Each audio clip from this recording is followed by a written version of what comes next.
Sean todos bendecidos, bienvenidos a otro programa más de Moldeados a su Imagen. Es una bendición podernos acercar con ustedes y seguir hablando del tema mi identidad. Hemos estado hablando de mi identidad, primero mi identidad personal, quién soy yo, luego hemos hablado de mi identidad delante de Dios, que somos hijos de Dios, que hemos sido creados por Él y somos adoptados por medio de Él. Hemos hablado de la identidad familiar, de los padres, de los hijos, mi identidad en mi familia y cuál es mi labor como familia. El día de hoy nos vamos a dedicar a hablar mi identidad en mi iglesia, en mi congregación, en mi trabajo con Dios. ¿Qué hago yo? ¿Estoy ahí para ser uno más del montón en la iglesia o para qué estoy yo? Eso es lo que vamos a dedicarnos para hablar el día de hoy. Y para eso es bueno entender que Dios no nos formó simplemente porque Él quiere que seamos miles y que seamos uno más del montón, un calientacientos de la iglesia, como un pastor que conocía decía, un hermano cada 8, que cada 8 días se congrega y le vale el resto de la semana.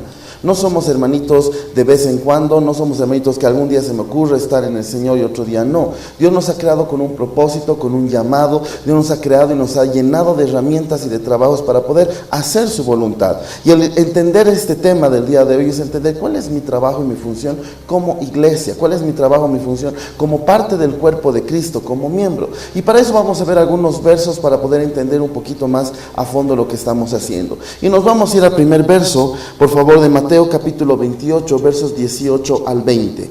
Mateo 28, versos 18 al 20 dice: Y Jesús se acercó y les habló diciendo: Toda potestad me es dada en los cielos y en la tierra, por tanto, id y haced discípulos a todas las naciones, bautizándolos en el nombre del Padre, y del Hijo, y del Espíritu Santo, enseñándoles que guarden todas las cosas que os he mandado, y aquí yo estoy con vosotros todos los días, hasta el fin del mundo. Amén. Las últimas palabras que Mateo escribió en ese libro nos habla de la gran comisión, de lo que tenemos que hacer. Tú no has venido aquí a la tierra a sufrir, tú no has venido aquí a la tierra a tener que aprender cosas solamente o tener que estar aguantándose una vivencia. Has venido aquí a la tierra porque Dios tiene un propósito, Dios tiene un llamado. Has venido aquí a la tierra a cumplir algo que Dios ha querido. Lo primero es entender que soy salvo, que Él murió en la cruz por nosotros, y cuando Él murió y resucitó por amor a nosotros y yo creo en Él, soy salvo. Y esa salvación no es para que sea uno más del montón del redil de Dios. Dios no nos ha llamado a ser simplemente creyentes que van y se congregan como si fuera ir al trabajo, marco tarjeta, que el pastor me ve y me voy a mi casa. Dios nos ha llamado a ser discípulos. Dios nos ha llamado a ser gente que cambie, que transforme el entorno de su sociedad, el entorno de su familia, el entorno de su trabajo, de sus estudios, de donde sea que estamos. Y eso lo hacemos por medio del discipulado. Este verso que hemos leído dice: Dios subió a los cielos. ¿Y qué fue lo primero que hizo? Tengo potestad, nos dio potestad. ¿Qué significa potestad? Autoridad sobre todo, autoridad en todo. Entonces cuando Él dice toda potestad me es dada, es de que la autoridad sobre todo me ha sido dada. Por tanto, id. Nos entrega a nosotros. ¿Y qué dice? En los cielos y en la tierra. Me ha sido dado en lo natural, en la tierra, y en los cielos, lo espiritual. Tanto lo natural como lo espiritual se sujetan a Cristo. Tanto lo natural como lo espiritual, los cielos y la tierra están bajo la sujeción de Cristo. Esa autoridad, esa potestad se le ha sido dada a Él porque venció en la cruz y resucitó. Y el día que resucitaba, en el Mateo 28, 19, la agarra y nos dice: id y a ser discípulo. Miren cómo dice por tanto. O sea, el por tanto es como una palabra que une dos frases. Primera frase: me han dado autoridad en los cielos y la tierra. Por tanto, toma y te toca a ti. Id y a ser discípulos. Te entrego a ti la autoridad. Eso es lo que yo quiero que entiendas. No nos dejó a un lado sin equiparnos, no nos dejó a un lado sin entrenarnos, no nos dejó a un lado sin una herramienta o una ayuda. Nos entregó la autoridad.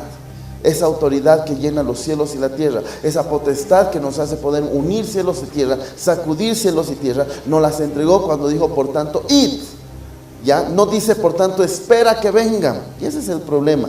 La iglesia se ha acomodado en un sistema babilónico donde espera que la gente venga, espera sentado a que las cosas se hagan, cuando tú eres el que tiene que provocar las cosas. Y ese es el punto de entender nuestra identidad. La identidad que Dios te ha dado es una identidad que provoca, es una identidad que tú debes hacer que se provoquen cosas en el mundo espiritual. Es una identidad que jala que tú seas el autor de algo. Él es el autor y consumador de la fe. Y cuando nos dice id de hacer discípulos, nos vuelve también actúen. Terminen esta fe que Él empezó. Por eso es que cuando yo creo en Él, soy salvo. Cuando yo creo en Él, soy sano. Cuando yo creo en Él, soy próspero. Pero si yo no creo en Él, ¿cómo voy a consumar lo que Él empezó a hacer?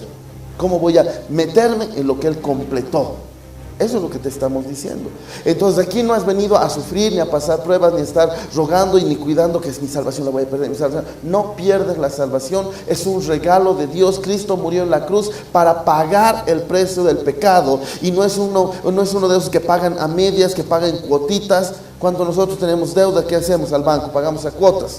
Cristo no hace eso. Cristo no nos pagó a cuotas. Cristo no pagó el precio del pecado a cuotas y que está derramando gotita por gotita a ver cuántos pecados te quiero regalar. No, Cristo murió en la cruz, dio hasta su última gota de sangre, dio hasta lo último de su vida para que todos nuestros pecados estén libres en Él, estén arreglados en Él, estén solucionados en Él. Ahora, ¿qué nos toca hacer? Trabajar para Él. El trabajo que nos toca hacer es ir y hacer discípulos. Mi identidad con la iglesia, con mi responsabilidad como el cuerpo de Cristo, mi identidad con mi congregación es ir y hacer discípulos a las, ¿qué dice el verso? Naciones. No dice el verso a tu sonita o a tus hermanitos o a tus amiguitos de colegio. Ese es el inicio de lo que tienes que hacer. Se empieza así, pero dice a las naciones. Las naciones te están esperando. Las naciones necesitan de ti. Entonces la manera en cual yo empiezo a llegar a las naciones es con los discípulos de mi casa, es con los discípulos que levanto en mis amigos, compañeros de trabajo, compañeros de colegio, de la universidad, es con los discípulos que levanto en mi congregación. Ahí empiezo mi trabajo de liderazgo y empiezo a discipular las naciones que Dios me ha llamado. Por eso dice ir y hacer discípulos. ¿Qué más dice? Bautizándolos en el nombre del Padre, del Hijo y del Espíritu Santo. Aquí habla de una obra, de hacer, de un trabajo. ¿Qué más dice? Enseñándoles que guarden todas las cosas. Tengo que entrenar, pero para entrenarles, primero tengo que yo haber sido entrenado. Para darles a ellos algo, primero yo tengo que haber pasado por ese proceso. Y estoy aquí con vosotros todos los días. Mire que para colmo, ¿cómo dice en este verso? Estoy con vosotros, para colmo no nos dejó solos, está con nosotros todos los días hasta el fin del mundo. O sea, no nos preparó y nos dejó ahí botados para ver cómo te va y qué haces. Nos preparó hasta el fin del mundo. Nos equipó para que lleguemos hasta lo último de la tierra. Él anhela verte transformado. Él anhela verte renovado. Él anhela verte en la gloria de Dios. No te ha puesto para que tú sufras en la tierra, para que tengas que estar aguantando un liderazgo abusivo, o para que tengas que estar aguantando ovejas que te dan ganas de crucificarlas en vez de que te ayuden. No te ha puesto para eso, te ha puesto para trabajar, para ir y hacer discípulos. Y el que quiera ser discípulo va a ser discípulo. Y podemos ver por qué Jesús, la Biblia nos habla de 12 discípulos. ¿Por qué el resto no fue? ¿Había gente alrededor de ellos? Sí, pero vemos el joven rico que no quiso ser en ese tiempo. Él fue y le dijo, ¿qué tengo que hacer para ser tu discípulo? Le dijo, vende todas tus cosas, dalo a los pobres y sígueme. No pudo. Entonces el discipulado quizás no va a ser para todos. Entonces no te enojes ni te frustres si es que algunos no van a volverse discípulos porque no han entendido su identidad en Dios. Ese es el problema. Cuando uno no entiende su identidad en Dios, no va a ser discípulo. Nuestro trabajo ahora es que ellos conozcan su identidad, sepan qué y quién les llamó, cómo es este llamado y qué involucra este llamado. Solo algunos quizás lo entiendan. Nuestro trabajo es hacer que todos lo entiendan.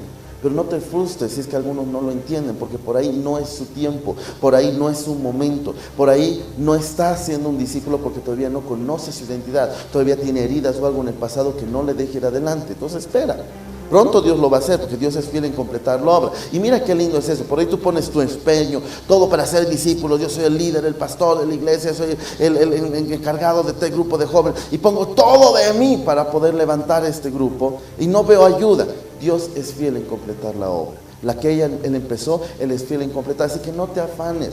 Tú has dado de tu parte. Él completa la obra. Y como dice Pablo, uno sembró, otro regó, otro va a cosechar, pero Dios da el crecimiento. Dios es fiel en completar en la gente. Pero mi trabajo no es frustrarme. Mi trabajo no es decir, no, ya he intentado hablar con la gente, es feo, mejor ya no soy, mejor me voy. No, si tú te vas a rendir en esta, ya no vas a cumplir lo que Dios te está llamando. Tu identidad va a ser quebrada, tu identidad va a ser destruida, tu identidad no va a llegar al diseño que Dios anhela. Tú tienes que tomar la identidad que Dios te ha dado, de este líder, de este discipulador, de esta autoridad, de esta potestad que Él te ha entregado en los cielos y en la tierra, para que tú la tomes, la apliques y la des a conocer y transformes transformes generaciones, transformes matrimonios, transformes jóvenes, transformes niños, transformes tu entorno, tu zona, tu familia, tu ciudad, tu país, sea transformado para la gloria y honra de Dios. Esto es ir a ser discípulos, esto es ir a transformar, esto es lo que Dios te ha dado. La identidad que Dios tiene contigo es de liderazgo, es de llamado, es de propósito, es de ser un discípulo.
Leamos Marcos capítulo 16 versos 14 al 18, que nos va a ayudar a entender un poquito más esta gran comisión que Él nos dio.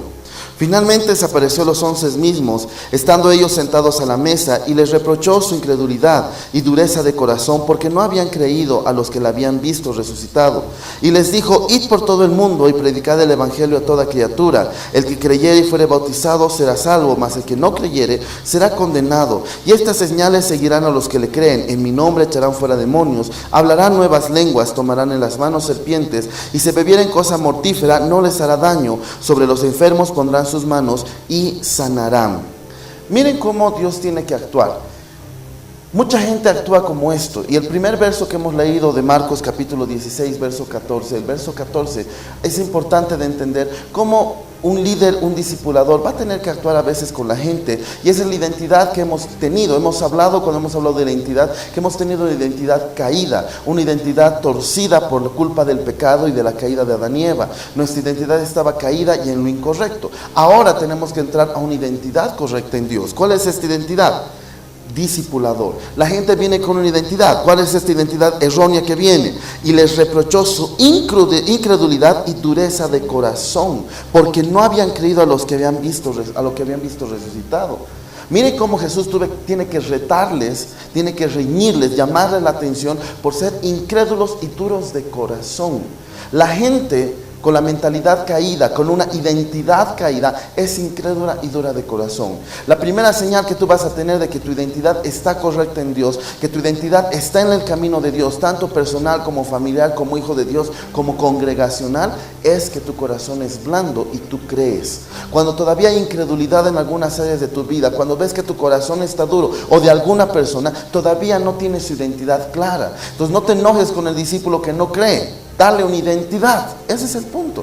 ¿Cuántas veces hemos enojado con gente que no cree? Es que yo no sé si voy a seguir adelante, es que yo no sé si puedo. Te dan ganas de crucificarlo después de que está viendo milagros, y como dice el verso, lo han visto resucitado y aún no creen. ¿Qué pasaba con esa gente? No tenía identidad.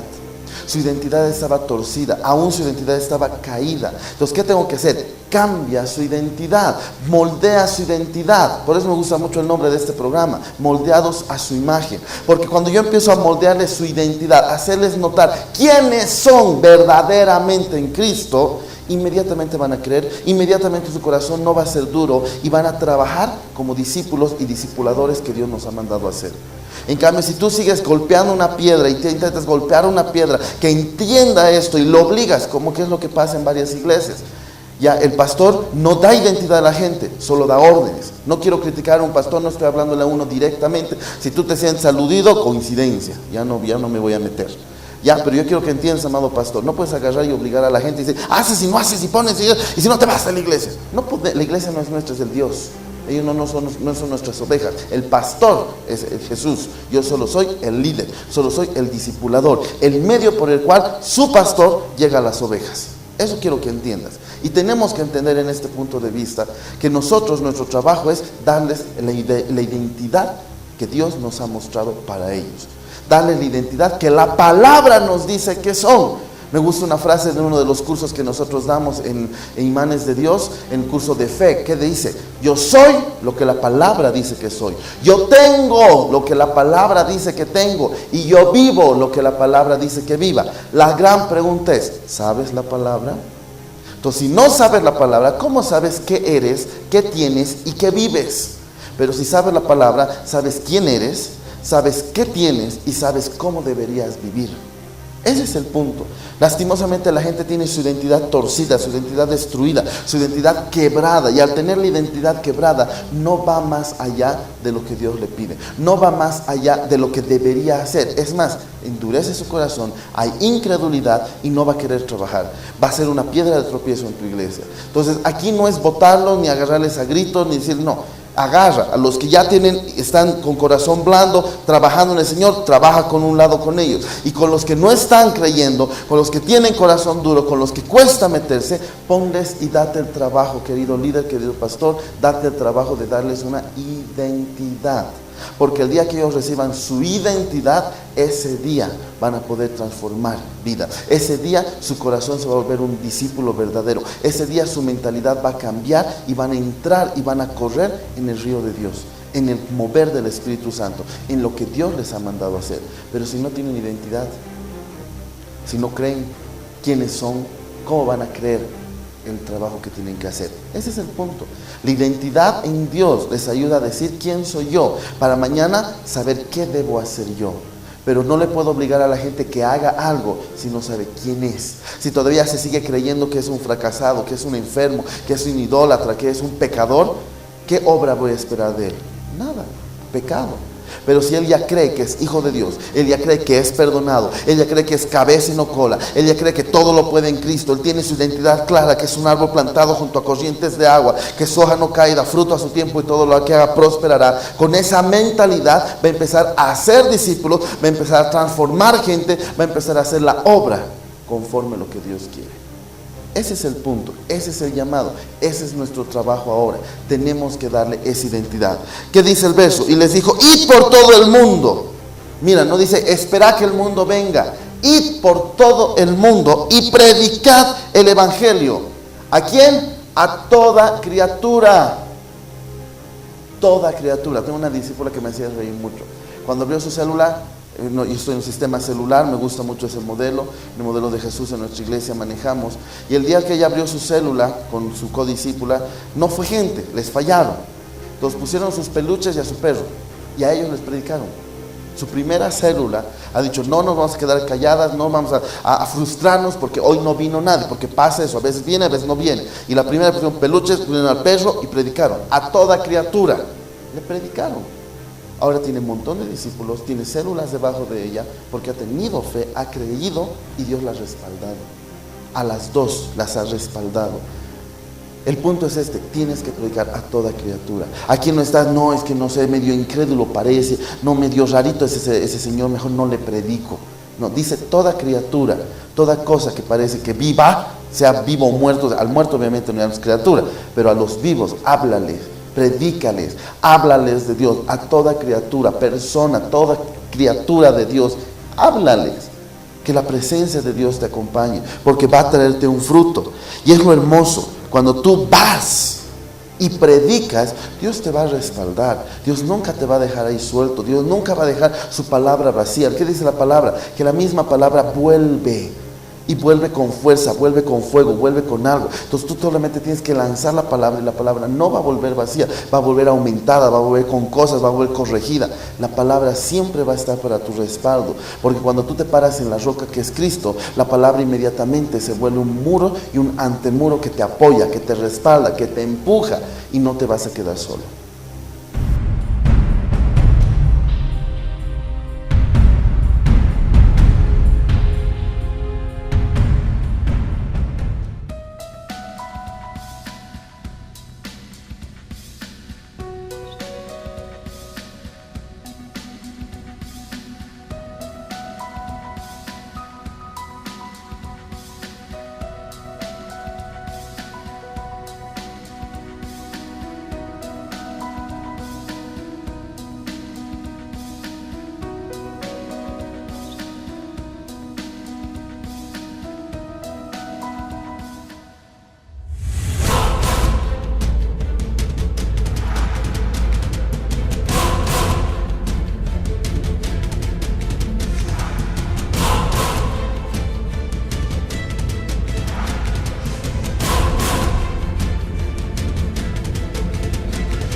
Está soplando, ven y sopla en nuestras vidas los vientos del Espíritu están soplando en este lugar, está quitando enfermedad.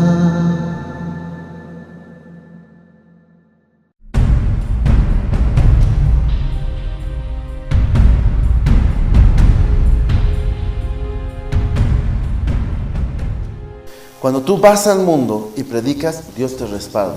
Dios nunca te va a dejar suelto. ¿Cómo te va a respaldar? Volvamos a leer. Y les dijo, id por todo el mundo y predicad el evangelio a toda criatura. Tú haces eso e inmediatamente. Y el que creyere y fuere bautizado será salvo.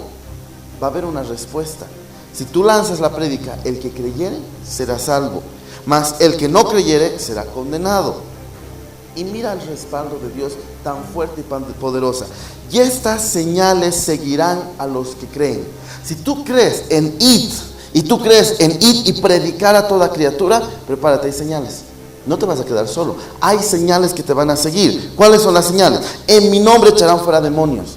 En el nombre de Jesús todo demonio va a huir de ti. Y la palabra dice en Juan 1:4 que la luz resplandece en las tinieblas y las tinieblas no prevalecen contra ella. Si tú vas en el nombre de Jesús, eres un faro de luz poderosísimo que empieza a resplandecer y toda tiniebla a tu alrededor debe huir, y los demonios son tinieblas. Pero dice, echarás fuera demonios. ¿Qué más? Hablarán nuevas lenguas. Hay nuevas lenguas para ti, lenguas angelicales Dios quiere derramar, idiomas Dios quiere derramar. ¿Cuándo? Cuando tú crees. Mira las señales. Otra señal, tomarás en tus manos serpientes. A ver, ¿quién toma serpientes en su mano? Solo unos locos de unos programas de Discovery Channel para salir en la tele, porque no conozco otros locos que más hagan eso. No es fácil tomar eso. ¿Qué estáis hablando? De guerra espiritual. La serpiente está representando al diablo, la misma que engañó a Eva. Tomarás en tus manos a las serpientes. ¿Y qué más dice? Y si bebieres cosa mortífera, no les dañará. Ni la serpiente te va a dañar, ni te va a dañar cosa mortífera. Aunque hagan planes contra ti, aunque hablen en contra tuya, tú vivirás confiado, porque tienes tu Padre Celestial. Así que no temas, no desmayes, porque Dios está contigo. No temas, no desmayes, porque Dios tiene un plan para ti. Ese es el propósito que tenemos que entender. Mira las señales, más señales.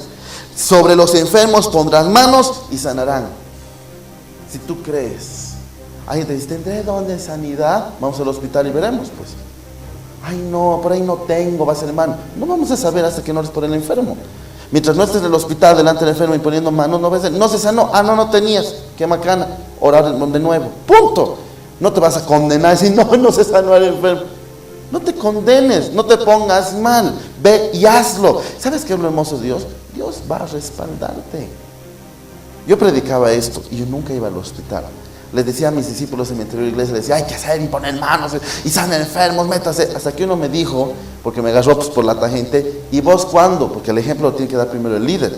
El líder es el primero en dar el ejemplo, el líder es el primero en ir, el líder es el primero en dar el paso y todo el resto se sujeta. Y hasta que me agarró y me dijo, ¿y tú cuándo? ¿Cuándo vamos? Tú queremos verte, nuestro líder. Y agarré y lo hice, bueno. Una tía que trabajaba en ese época en un hospital, lo agarramos, fuimos a su hospital, le hablé, llegué. Yo dije, ella estaba de médico general. ¿Qué vienen a médico general? Resfriados, dolor de cabeza, un dolor de estómago aquí. Oraremos por ellos, pues. Cuando llegamos me dice, ya, vamos a ir a oncología. Y me trae un señor que tenía cáncer, que estaba un mes en coma, con una bola aquí por el cáncer. Ora.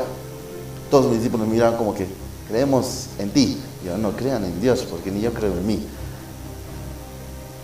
Lo único que hice fue agarrarle la mano, toda la familia del enfermo, gente muy pobre, estaba toda la familia, un mes en coma, y luego le agarré de la mano, y lo único que dije es, Dios, no sé qué hacer, ni sé cómo orar, ni sé cómo, no, desde mi mente oraba. Y lo único que dije, en el nombre de Jesús se sano. Me agarré de este verso, y pondrán manos, como dice, pondrán manos a los enfermos y sanarán. Y lo que el Señor hace, y él tenía unos tubos que le llegaban hasta aquí para que llegue oxígeno al cerebro y no se muera, porque el tumor evitaba que entre eso. Y de la nada empieza a hacer una cosa negra de aquí. Yo, mire, ya lo maté. Ya lo envié, Señor, te lo envié a la presencia, perdóname, porque ni se fue salvo, Dios, ¿qué hago? Sinceramente yo pensé que lo había matado porque empieza a hacer una cosa negra y empieza a salir, o sea, donde viene a entrar el oxígeno empieza a salir una cosa negra, y mi tía, la doctora, empieza a gritar y empieza a decir, el tumor se está saliendo, y la bola empezó a agacharse. Y de repente abrió los ojos, recibió a Cristo, y Dios me dijo, tiene un día para disfrutar a su familia, porque su cuerpo está muy débil, mañana me lo llevo. Toda su familia recibió al Señor, al día siguiente falleció. Pero falleció salvo, creyendo. Toda su familia se convirtió gracias a esto. Y solo porque un día decidimos, ni siquiera porque yo quería, porque casi me obligaron mis discípulos a ir al hospital, poner manos y hacer realidad este verso. Entonces yo te animo a que vayas al hospital, pongas manos a los enfermos y los sanes. Yo doy testimonio de que eso ha pasado. Yo solo lloraba llegando a mi casa dándole gracias a Dios porque Él respaldó la fe de haber ido. Quizás ese rato parado delante del enfermo, yo no tenía esa fe, según yo. Pero Dios sí sabía que tenía fe, si no, nunca hubiera ido. Dice el verso, hemos empezado leyendo, id y predicar. Si yo me hubiera quedado en mi casa orando o siguiendo diciendo a mis discípulos en nuestro discipulado, en nuestra congregación, en nuestra salita de donde nos reuníamos, seguía diciéndolos, Dios nos sana, Dios nos esto, nos quiere, pero no voy, nada sirve, hermano. Aquí es tu trabajo de ir. El solo hecho que tengas la actitud de llegar al hospital ya demuestra fe. Aunque tu fe esté tambaleando, según tú, aunque tú no creas el rato de agarrar al enfermo, el solo hecho que estés ahí físicamente, la fe sin obras es muerta. Tu obra de estar ahí está trayendo vida a tu fe, aunque tú te estés, perdón la palabra, orinando de miedo ese rato, pero Dios va a respaldar tu fe en ese momento. Entonces yo te animo, ve y hazlo, ve y trabaja. Eso es identidad. Yo me identifiqué con eso, y hemos empezado a ir al hospital, y ahora mis discípulos eran los que oraban, ahora mis discípulos eran los que se movían, porque cuando hay fe, Dios respalda. Y antes de terminar el programa, te cuento un testimonio más de evangelismo. El año 2001 fuimos a la ciudad de Potosí a hacer guerra espiritual y evangelismo. A mí me fascina hacer guerra espiritual, tomar ciudades comunas de la tierra, pero cuando nos tocó evangelizar no soy muy bueno para eso. Entonces fuimos a un lugar donde estaban los viejitos recibiendo sus jubilaciones, y lastimosamente todos hablaban aymara o quechua. Ninguno del equipo sabía aymara o quechua. Todos hablamos español. Entonces nos dieron unos folletitos en aymara y quechua, y en español sacamos los de ese idioma y los repartimos, y les dije al equipo, repartan y vámonos a otra plaza donde hablen español, y ahí predicamos. Y cuando les distribuyo, ya era un montón, eran más de 1000 viejitos haciendo cola, empiezan a repartir, y cuando voy a recoger al último de los discípulos que se fue al fondo, cuando voy donde él, uno de mis intercesores al fondo, y lo veo hablando en aymara, como si nada. Y la gente le respondía en su idioma como si charlaran, y hablaban, habían cientos a su alrededor, y él hablaba fuerte, y la gente, yo le miro y se me le golpea en el hombro y dice, no, que no sabías aymara, tú deberías estar predicando. Él me miró y me dijo, solo estoy hablando en lenguas, no tengo idea lo que digo, pero la gente me hace caso.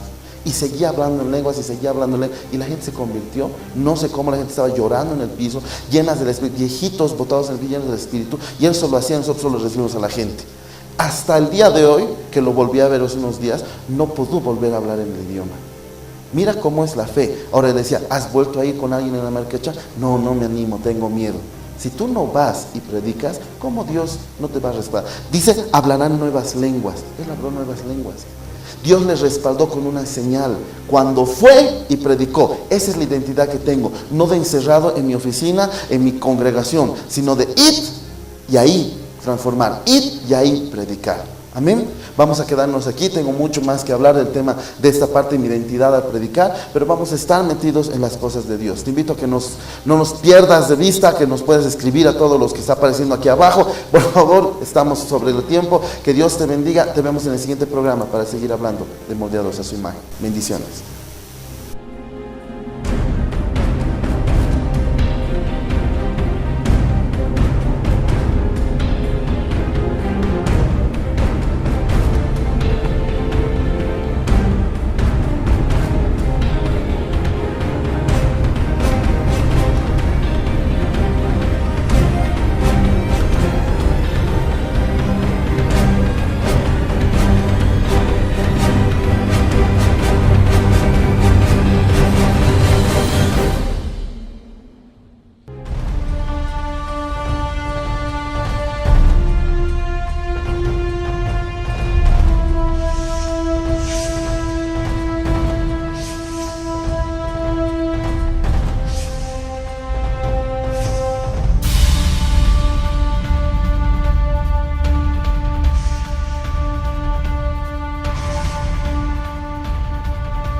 Las riquezas que el enemigo te quitó, las recuperarás.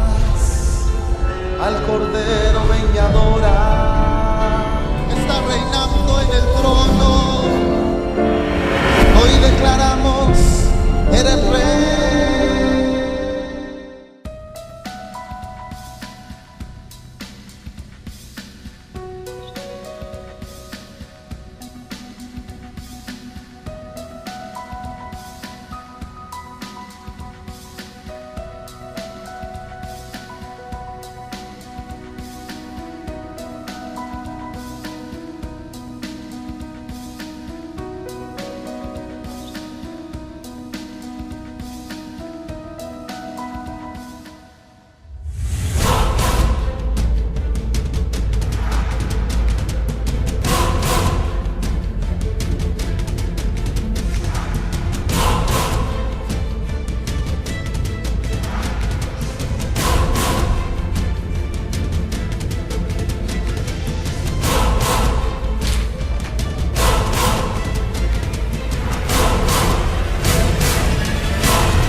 Está soplando,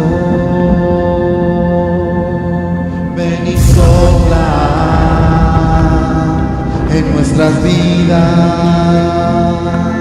los vientos del Espíritu están soplando.